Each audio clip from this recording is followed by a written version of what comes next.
पढ़ेंगे काले मेघा पानी दे।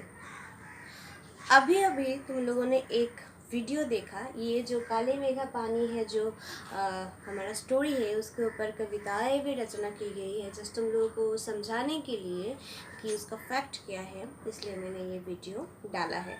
आई होप तुम लोगों को बहुत पसंद आया होगा। ओके, तो आज हम स्टार्ट करेंगे चैप्टर। ओके, मैं कल तुम लोगों को नोट्स और चैप्टर मैंने भेज दिया है, वो सब लिख लेना अपने कॉपी में, साथ ही साथ चैप्टर भी देख लेना, तो मैं जब चैप्टर पढ़ूंगी तो वो मिला सकूंगी। ओके, तो चलो शुरू करते हैं आज का क्लास।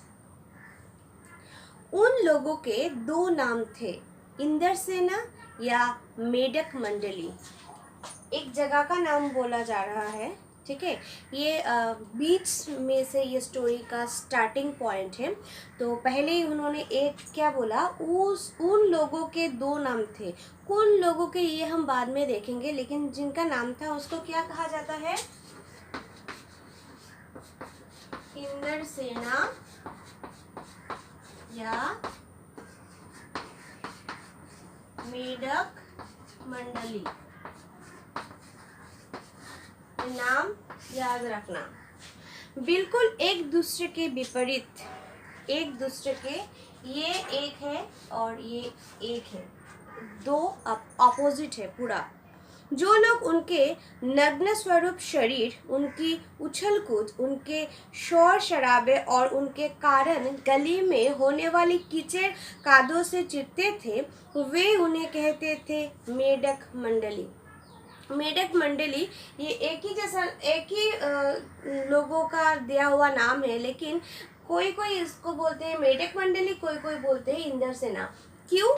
क्योंकि जो उनके अच्छे स्वरूप, नग्न स्वरूप, यानी पूरा उसको जानना, अच्छी तरह से जानना, ठीक है, खोल के जानना, एकदम से उसके बारे में थोड़ा जानकारी है ऐसा नहीं, पूरा उसको खोल के उसको अपने अंदर से बाहर से सब जगह से उसको जानना। फिर उसकी उछल कूद, वो जो उछल कूद करते हैं, कैसे करते हैं, शोर शराबा करते हैं, चिल्लाते हैं, वो करते हैं, वो करते हैं। गली में होने वाली कीचड़ कादो, कीचड़ मतलब जो हमें पता है बारिश होने के बाद जो कीचड़ होता है, वो खराब चीज़ नाले में जो रहता है, वो हमारा जो डेली का जो सामान होता है वो जमा होते होते होते होते वो कीचड़ बन जाता है। तो कीचड़ में, कादों में वो लोग चिढ़ते थे, वो अगर कुछ बोलते हैं तो वो चिढ़ जाते थे, तो वो लोग उन्हें क्या बुलाते थे, मेढक मंडली। उनकी आगवानी गालियों से होती है। उनका जो आगवानी होता है, उनका जो स्टार्ट होता है, उनके बारे में जो बोलता है, क्या से, गाली, अरे वो है, वो तो ये है बोल के गाली से उनका आह्वान होता है। वे होते थे 10-12 वर्ष के, 16-18 वर्ष के लड़के। जो वो होते हैं क्या, कितने साल के, 10-12 साल के बच्चे होते हैं, या फिर 16-18 वर्ष के लड़के होते हैं। सांवला नंगा बदन, सिर्फ एक जांघिया या कभी कभी सिर्फ लंगोटी। वो क्या पहनते थे, बोला गया है कि नंगा बदन, पूरा शरीर नंगा होता है, सिर्फ क्या, सांवला, वो रंग उनका सांवला है। और वो कभी कभी क्या पहनता है, जांघिया पहनते हैं, या फिर कभी कभी लंगोटी। लंगोटी जो छोटे बच्चे को जैसे कि कपड़े से लंगोटियाँ पहनाया जाता है, वैसे ही लंगोटी वे लोग पहनते थे। एक जगह इकट्ठे होते थे, एक जगह क्या होता है, वो लोग इकट्ठे होते थे, ग्रुप वाइज। पहला जयकारा लगता था, बोल गंगा मैया की जय। क्या बोला वो, कैसे देखते हैं, सांवला रंग के देखते हैं, नंगा शरीर उनका, सांवला शरीर, और वो क्या पहनते हैं, जांघिया या कभी कभी क्या, लंगोटिया। तो वो लोग एक जगह पे आके जमा होते हैं और बोलते हैं, बोल गंगा मैया की जय, बोल गंगा मैया की जय। जयकारा सुनते ही लोग सावधान हो जाते हैं। जब ये सुनते हैं वो लोग इकट्ठे जब ये बोलते हैं जय गंगा मैया की जय, तभी सब क्या होता है, चौकन्ने हो जाते हैं, सावधान हो जाते हैं। स्त्रियां और लड़कियां छज्जे बारजे से झांकने लगती थी और वो विचित्र नंगा धरंग टोली उछलती कूदती समवेत पुकार लगाती थी।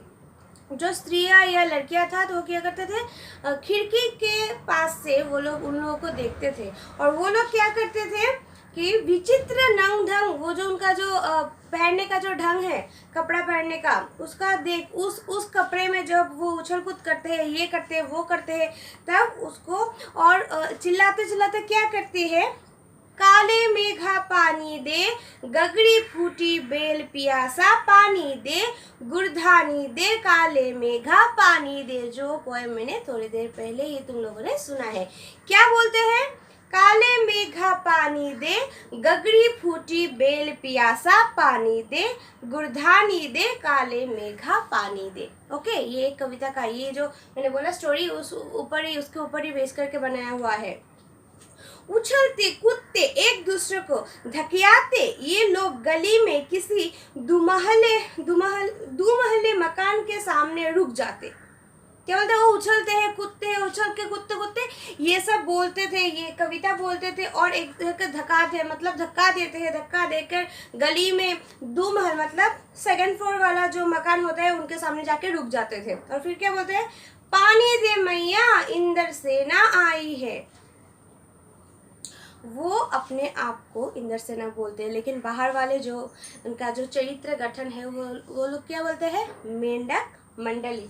तो वो जाके महलों के सामने या महलों के सामने, मकान के सामने आके क्या बोलते हैं, पानी दे मैया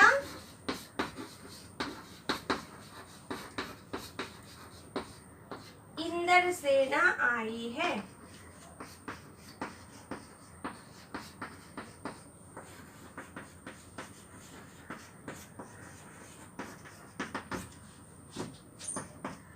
ठीक है, ये बोलते हैं। फिर क्या होता है देखो, जिन घरों में आखिर जेठ या शुरू आषाढ़ के उन सूखे दिनों में पानी का कमी भी होती थी, जिन घरों के कुएं भी सूखे होते थे, उन घरों से भी सहज कर रखे हुए पानी में से बाल्टी या घड़े भर भर कर उन बच्चों को सर से पैर तक तर कर दिया जाता था। क्या बोला कि जिस टाइम पे आषाढ़ महीना में क्या होता है, खराब हो जाता है, इतना बारिश नहीं होने के कारण पूरा जितना नदियों में, पोखरी में, सब जगह पे क्या होता है, पानियों का सूखना शुरू हो जाता है, खड़ा देखना शुरू हो जाता है, जहाँ पे पानी का होना बहुत ही मुश्किल हो जाता है। तो क्या करते हैं वे, उस घर में जहाँ पे पानी में बाल्टी या घड़े भर भर कर ये लोग क्या करते हैं, जिनमें बोला कि जिन घरों में कुएं भी सूखे जाते हैं, पूरा खराब है, कुएं भी खराब है, वहाँ पे सूखे दिनों में पानी की कमी भी होती है, उन घरों में वो लोग जब जाते हैं फिर उनको सर से लेकर पाँव तक पूरा तर तर करके भिगो देते हैं पानी देकर। क्यों? ये भीगे बदन मिट्टी में लौट लगाते हैं, पानी फेंकने से पैदा हुए कीचड़ में लथपथ हो जाते थे। फिर वो क्या करते हैं, वो भीगे बदन में जो नीचे मैदान में ये सब इधर से इधर, इधर से इधर छलांग लगाते हैं और उस जगह पे जब पानी गिरे इसलिए वहाँ पे कीचड़ हो जाता है, उस कीचड़ में ही वो लोग क्या करते हैं, उछल कूद करते हैं। हाथ पाँव बदन मुंह पेट सब पर गंदा कीचड़ मलकर फिर हाथ लगाते, बोल गंगा मैया की जय।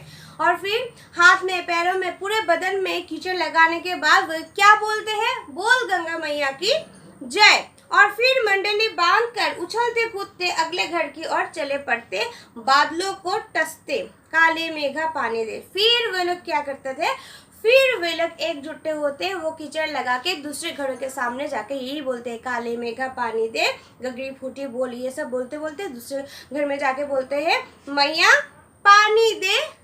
क्या बोलते हैं, पानी दे मैया इंद्र सेना आई है। क्या हो रहा है पता नहीं चल रहा है ना, धीरे धीरे देखो क्या होता है, बहुत अच्छा है।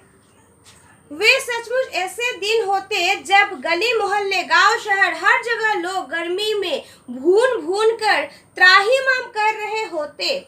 जेठ के दस्तपा बीत पर आषाढ़ का पहला पखवाड़ा भी बीत चुका होता, पर खितिज पर कोई बादल की रेख भी नहीं देखनी होती। कुएं सूखने लगते, नलों में एक तो बहुत कम पानी आता, और आता भी तो आधी रात को भी मानो खोलता हुआ पानी हो। जो मैंने दिखाया ना, वो पानी भरने को जाता है, थोड़ा थोड़ा 1 ड्रॉप 2 ड्रॉप करके गिरता है।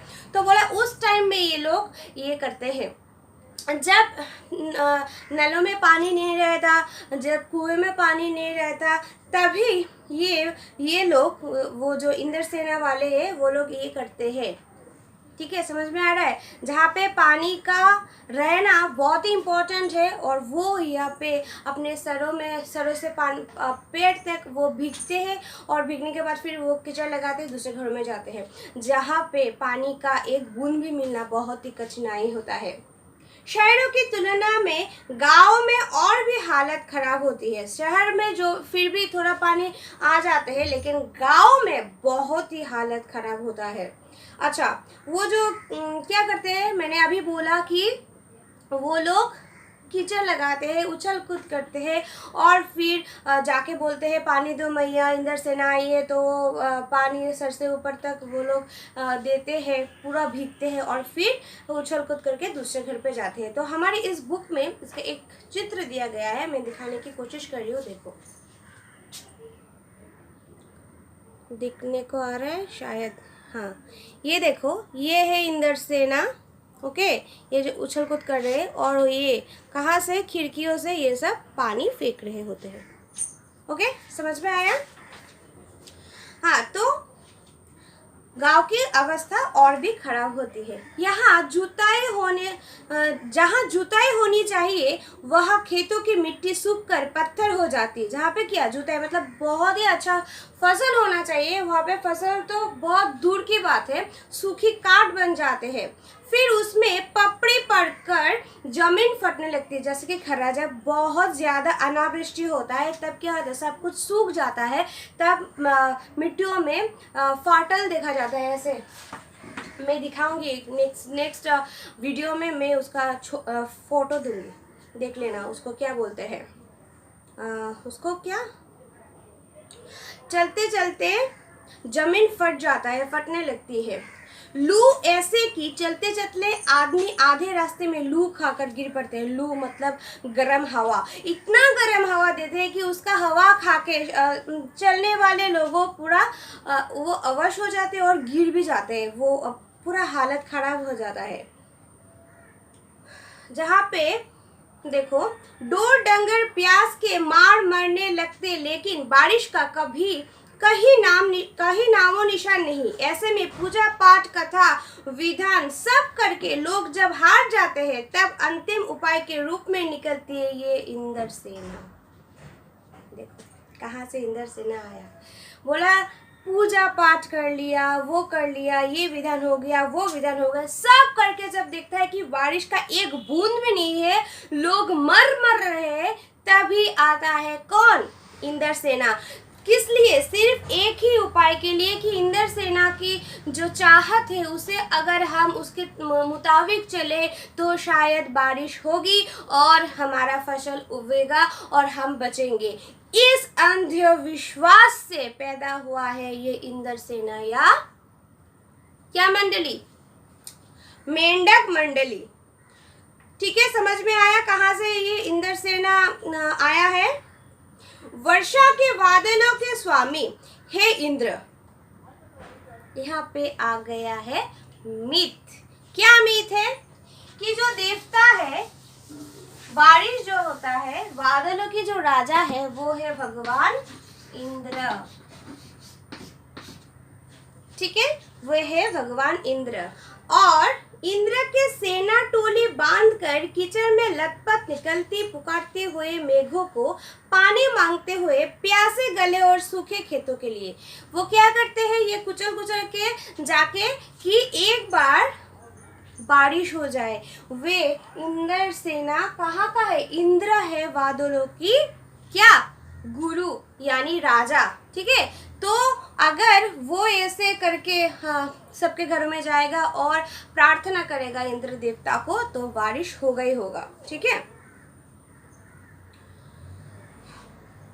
पानी की आशा पर जैसे सारा जीवन आकर टिक गया हो, पानी आएगा इस आशा में, जिसके सब कुछ क्या होता है, उछल कूद हो जाता है, पूरा अपना जीवन सूख जाता है। और थोड़ा बूंद पानी के लिए ये लोग इंद्रसेना को पानी नहीं देने से भी वो लोग ये पानी उनको भिगाने के लिए देते कि इससे अगर थोड़ा बारिश हो जाए।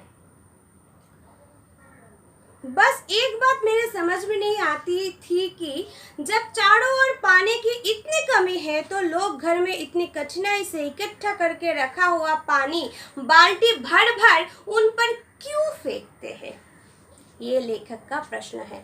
जहाँ पे इतना प्रॉब्लम चल रहा है, इतना कठिनाई चल रहा है कि पानी नहीं है, तो क्यों बाल्टी भर भर के जो रखा हुआ जमाए हुए पानी है वो इंद्रसेना के ऊपर डालते हैं।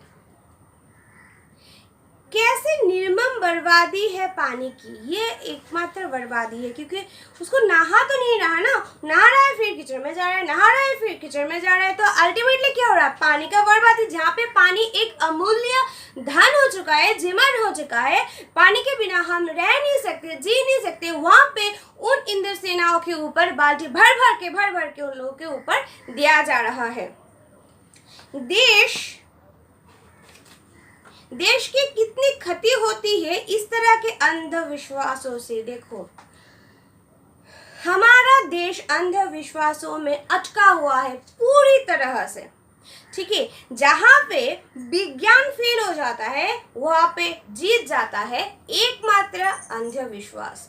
हमारे यहाँ में देखो, ये अंधविश्वास नहीं है तो क्या है, जहाँ पे पानी का एक बूंद भी बहुत ज़्यादा इम्पोर्टेंट है, वहाँ पे लोग क्या कर रहे हैं, नहीं, इंद्रसेना आए हैं, वो बर्बादी हो या ना हो, उनको अगर उनकी तरह से नहलाएंगे धुलाएंगे, उनका जो वो कर रहे हैं उसको हम क्या करेंगे, सह लेंगे, तो फिर पानी आएगा, बारिश होगी।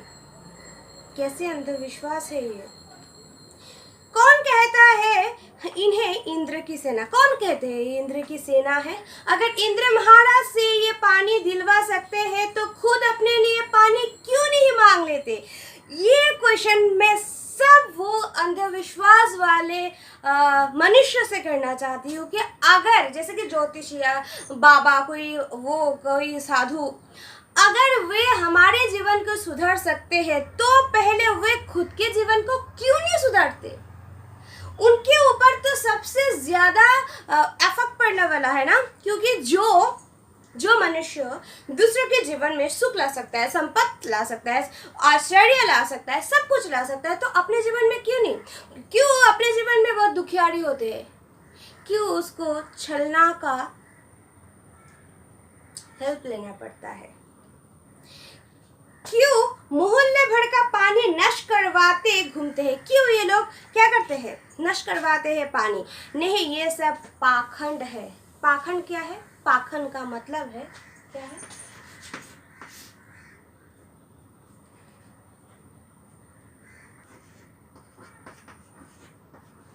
पाखंड मतलब जो फालतू है, जो कोई काम का नहीं है, जो अपने सुविधा के लिए दूसरों को मार देता है। ठीक है, वही है पाखंड, अंधविश्वास है। ये सिर्फ अंधविश्वास ही है जिससे मनुष्य अभी भी जिंदा होते हैं। क्या कर लो, एक वो पानी में थोड़ा नमक डाल के देते हैं, फू फू करके, वो खाने से हमारा पेट दर्द ठीक हो जाएगा, हमारा दुनिया सुधर जाएगी। क्या है, फालतू है क्या।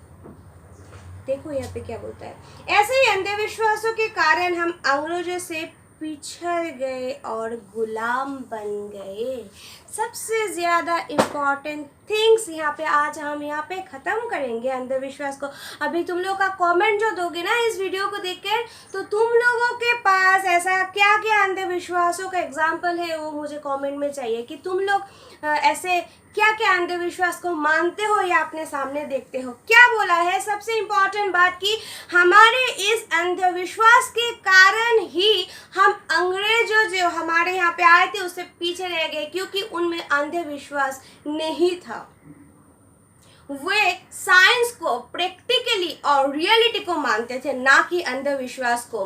आज अगर मैं सुबह उठ के आज मैं उपवास कर लूँ तो मेरा शादी हो जाएगा। आज अगर मैं दोपहर तक मैं खाना नहीं खाऊं तो मेरा शाम बहुत अच्छा हो जाएगा। कहाँ का रीति रिवाज है, क्या लॉजिक है। इस क्वेश्चन से ही आज का क्लास खत्म करती हूँ। नेक्स्ट क्लास में हम देखेंगे कि अंधविश्वास या विज्ञान। चलो आज के लिए इतना ही। टाटा।